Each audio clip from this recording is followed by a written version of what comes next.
يسعد لي صباحكم ومساءكم صبايا، كيفكن؟ ايش اخباركم؟ طمنوني عنكم، ان شاء الله كلياتكم بألف صحة وعافية. اليوم رجعت لكم من جديد بفيديو جديد وان شاء الله بينال اعجابكم، هو تنظيف الدجاج وتتبيلته. وبتمنى صبايا اذا عجبكم الفيديو ما تنسوني من اللايك والاشتراك والضغط على زر الجرس مشان يصلكم كل جديد. بالبداية خلينا نصلي على النبي، اللهم صل على سيدنا محمد وعلى آله وصحبه أجمعين. وبنقول كمان بسم الله الرحمن الرحيم، وأكيد ما بندخل المطبخ وما بنبلش بأي طبخة إلا بنسمي بالرحمن. هلا هون صبايا عندي قطع البريزولا، هي بيجي قسم من الفخات بيشيلوا الدبوس القسم الثاني، وفي عندي صدر دجاج وفي عندي كمان دجاجة كاملة. هلا هون الطريقة كيف بنطفن وبغسلن وكيف كمان بقيمن بحطن بالفريزر. هلا هون عندي قطع البريزولا بنطفها كتير منيح مثل ما لكم ملاحظين، بقشر على الجلد اذا في صفار اذا في وبر، وش في شي زوائد كمان بقطعها، وكمان بثقبها مشان تدخل التتبيلة فيهم، وكمان قسمتهم بالوسط مشان يستوي من الداخل واثناء الشوي. شايفين صبايا بهالطريقة.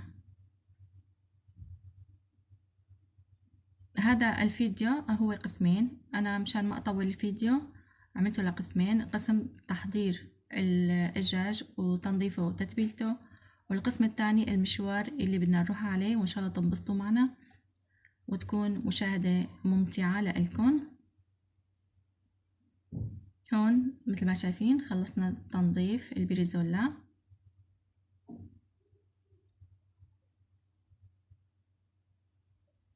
وبغسلن على مرتين كتير منيح. وبتمنى حبيباتي إذا كنتم لسه عم بتتابعوا الفيديو ما تنسوا اللايك ليصل لأكبر عدد من المشاهدين هذا الفيديو، وأكيد أنتوا عيلتي التانية بمحبتكم بكبر أكيد. وإن شاء الله تعبي كله ما بيروح على الفاضي، والحمد لله رب العالمين على كل حال.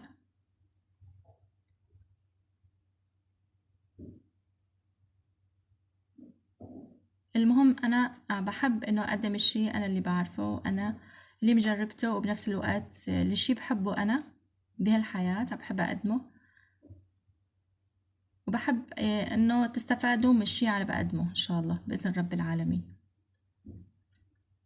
هلأ هون كمان نبلش بصدر الدجاج، أنا بدي أسوي شيش طاووق، بغسله أول مرة بنفرمه بنرجع بنغسله مرة تانية. وكمان إيش في زوائد إيش في هيك بيجي هيك بتلاقوا عظام هيك ناعمة هيك كمان منشيلها، دم منشيله، ومنقطعه على شكل مكعبات مثل ما انكم ملاحظين. هاي قطعة اسمها الفتيلة، هاي بتكون تيجي كتير طرية، يعني بتصلح للكريسبي. بكل صدر في قطعة واحدة وبتنشال لحالها، يعني لا بدك سكينة ولا شي. شايفة؟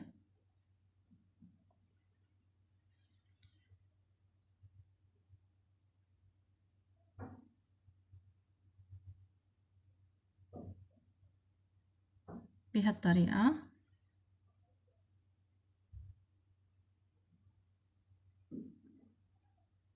يعني مننظفن ومنفرمن ومنغسلن وبعدين مننقعن كمان بالخل والملح،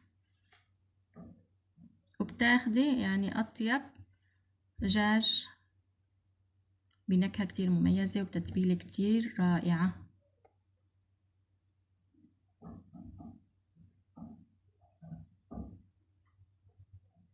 هلا أي وصفة بدك تعمليها، يعني الشغلة مو بس مكونات ومقادير، الشغلة كمان طريقة التحضير.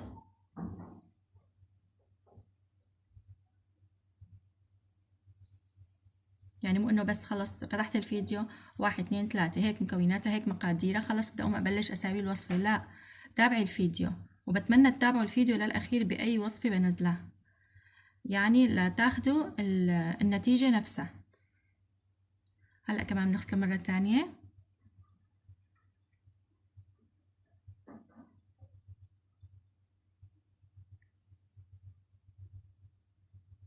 وصبايا كمان بتشكر من كل حدا، وبقول أهلا وسهلا بكل صبية دخلت أو انضمت لقناتي من جديد، ومن كل حدا بيعلق لي تعليق حلو مثله.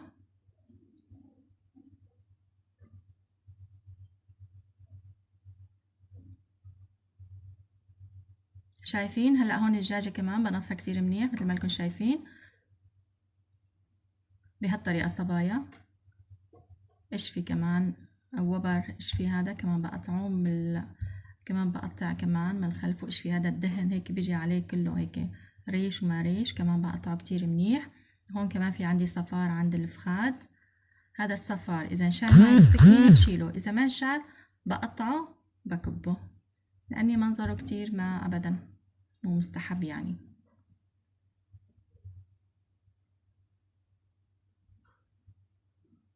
يعني على اساس هاي الدجاجة على اساس بدنا ناخدها نشويها. ايه بعدين فكرت انه ممكن ما تستوي كتير منيح، يعني لغيت الفكرة. شايفين صبايا بهالطريقة على اساس هيك عملتها مشان الشوي.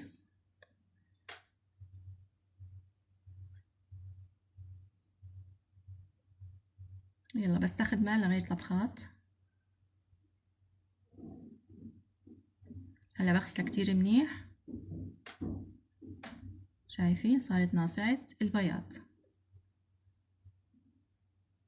هلا بليف هون الكم غرض عندي، وصدقا يعني لا في ريحة زناخة لا في ريحة هيك يعني انه شي، يعني ريحة الدجاج انه طلعت وشي وزناخة، لا ابدا. يعني المحل اللي بجيب منه ما بيطالع ريحة ابدا الدجاج عنده. يعني في اوقات بتروحي محلات بتجيبي بتلاقي ريحة هيك زناخة، يعني بتقرفي تاكلي الدجاج كله على بعضه. وكمان احتياطا نظفت هون بهالمنطقة اللي اشتغلت فيها.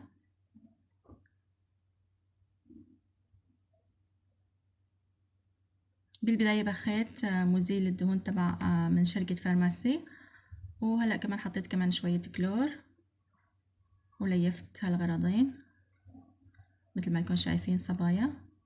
يعني دائما يكون المكان اللي بنشتغل فيه يكون نظيف ومعقم. هلأ بدي أنقع الشيشطة والبريزولا بشوية خل والملح، بعيفهم تقريبا نص ساعة. هدول كمان بنقعهم بالخل، خل الأبيض متوفر ممتاز، ما في حطيت خل العنب، خل التفاح بيصير، وشوية ملح. هم الخل بيعطي طراوة وبيستوي يعني بشكل أفضل. والدجاجة كمان هلأ هيك بفركة شوية ملح وبمي بارد يكون حصريا، ها ما تستخدموا أبدا المي الساخنة. المي الساخنة بتحسي بيطالع ريحة للدجاج. وهلأ بكمل وبليف المصافي مثل ما لكم شايفين.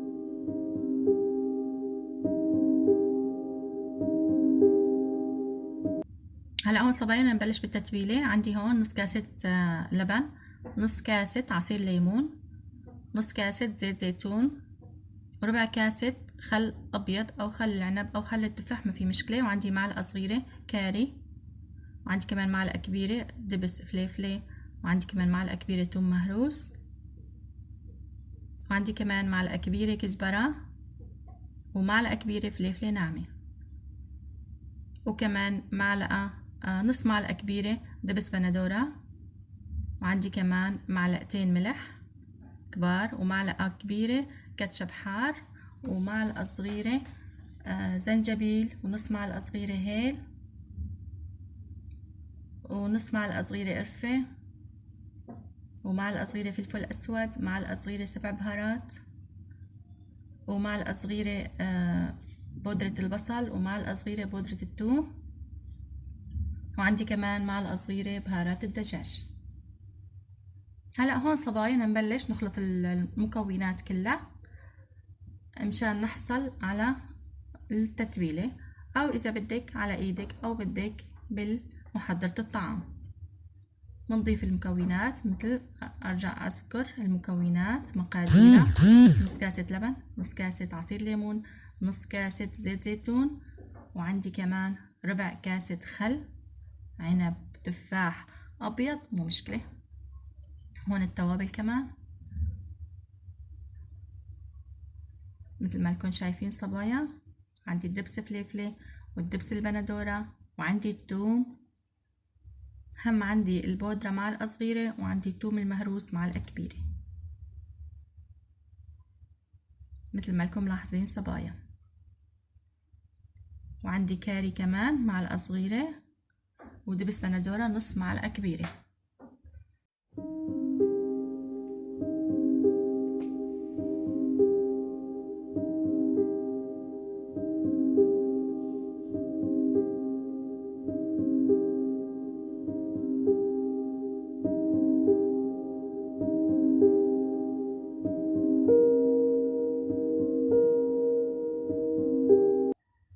وهلأ هون صبايا بنخلطن كتير منيح، يعني بمحضرة الطعام أفضل، وبصير كمان بالخفاءة اليدوية بتحسني تخلطيهم كتير منيح مع بعض. يعني لو تشموا ريحة التتبيلة يا سلام، يعني ريحتها عبت المطبخ، ريحتها كتير يعني ذكية كانت هيك، يعني ريحة كتير كانت هيك بتشهي الريحة، مو لسه تحطيها بالدجاج وتاكلي.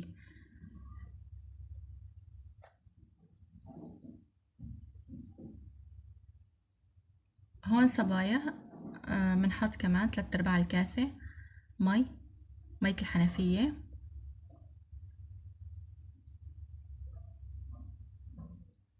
شايفين صبايا؟ هذا القوام اللي بدنا اياه. نفس هالتتبيلة للشيش الطاوة وللفخاد، يعني هم الخل بيعطيها طراوة، وهم اللبن كمان بيعطيها طراوة وبيعطيها لون كمان. بنحط قسم بالفخاد وقسم بالشيش طاوة، شايفين صبايا؟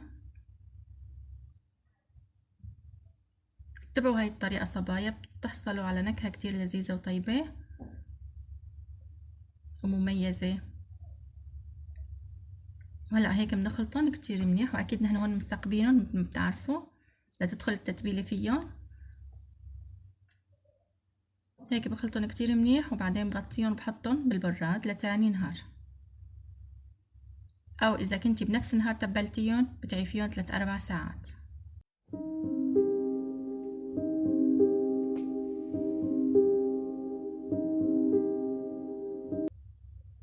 هلا هون غلفتهم بالفريج مثل ما انكم ملاحظين.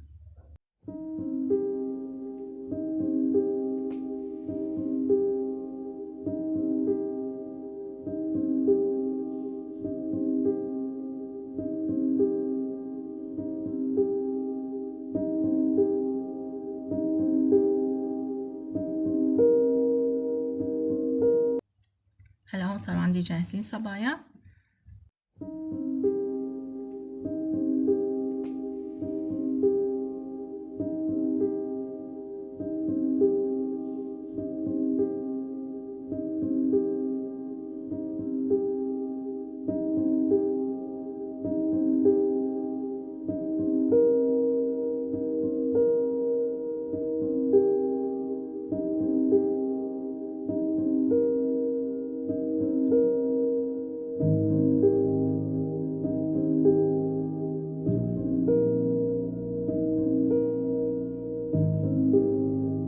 هلا هون تتبيلة الكبابة.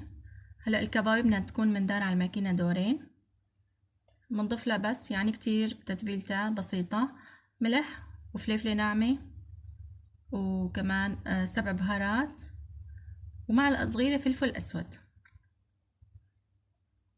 يعني الطريقة المعتادة، أمي وأمك ومن قبل كنا نتبل الكبابة ب3 مكونات فقط: ملح، 7 بهارات، والفلفلة الناعمة.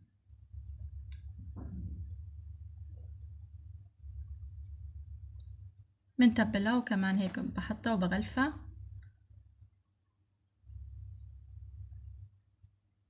بهالطريقة صبايا. وهون